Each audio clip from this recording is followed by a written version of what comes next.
Ever since 2016, I've spent Christmas Day discovering a Barney holiday special. I've been surprised over and over again as more and more Barney Christmas movies pop up.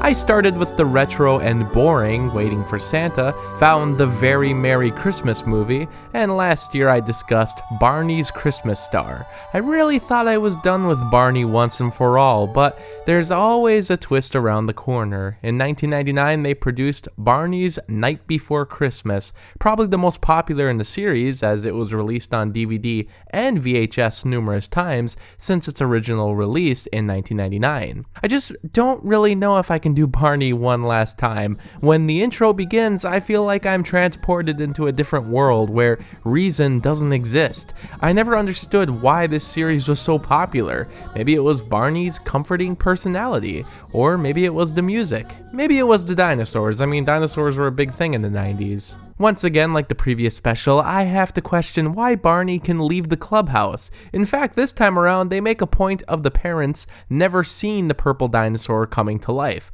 Unlike a Very Merry Christmas movie where he was just chilling with the adults. So somewhere between 1999 and 2011, the fantasy aspect became less important. I guess the kids can borrow Barney for weekends and holidays, but the girl who's taking care of him happens to be one of the worst actors to come out of these specials. Everything she says seems bored or unimpressed. Gee, there's no one there.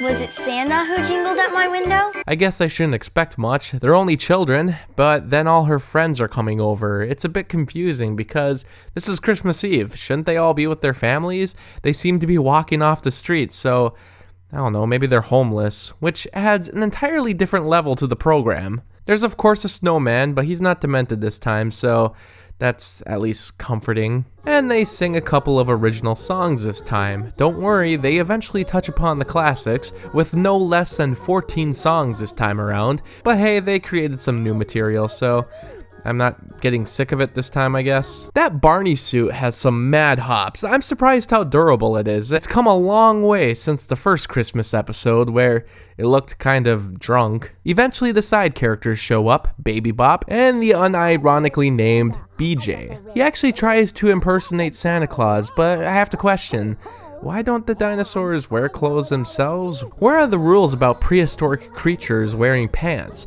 BJ wears a baseball cap and shoes, so where's the line drawn exactly? Nudity is fine as long as you're covering your feet? BJ, if you took off the Santa suit, then why is your tummy still round? Hey! What's really weird about the fat joke is, it's been done before in another Barney Christmas special. How big is Barney's tummy? Very big. Not that big.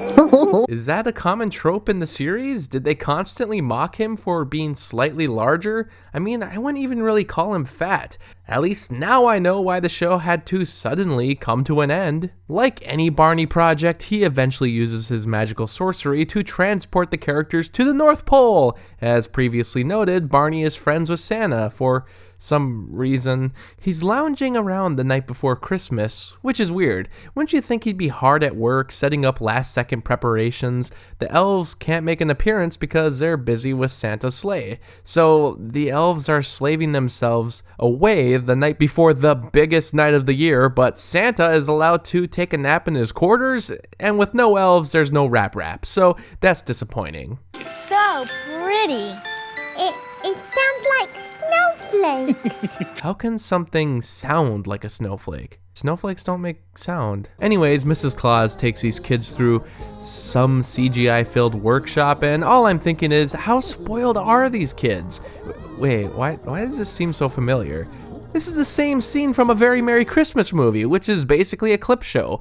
Now it has some context, and it's not really any better. It's just kind of very outdated animation. I don't really know why they're entertaining this specific group of kids. I mean, what do they do? Win some contest? They do have a rapping song, I guess, but it's nothing compared to the original classic the elves sang. I missed their performance. Oh, and if you ever have to do a mandated hour-long Christmas special, but don't have the creative means or you have to fit specific guidelines, just do a rendition of 12 Days of Christmas. A horrendous song, but it goes on for so long, it fills up at least 10 minutes minutes of your program.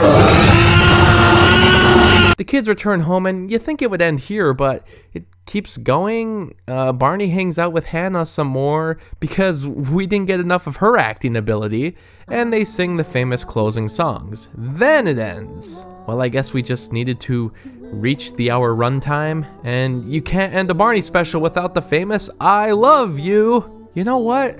Overall, with the simplicity of the special, feeling the most in tone with the original series, having a quick adventure to the North Pole, and not stretching an arbitrary story that should only be a quick 10-minute YouTube video, I think this one wasn't really that bad. In fact, yes, finally, after dedicating so much time and energy into this franchise, I finally found the light at the end of the tunnel. Barney's Night Before Christmas is the best Barney Christmas special. I never thought these words would come out of my mouth, but this ascends the brilliance of film by finally accomplishing what the previous specials couldn't. It was serviceable. It didn't test my patience. It was fine.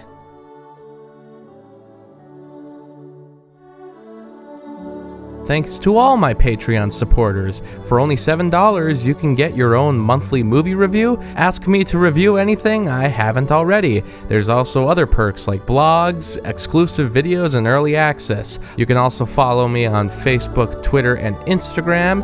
And thanks so much for watching this video.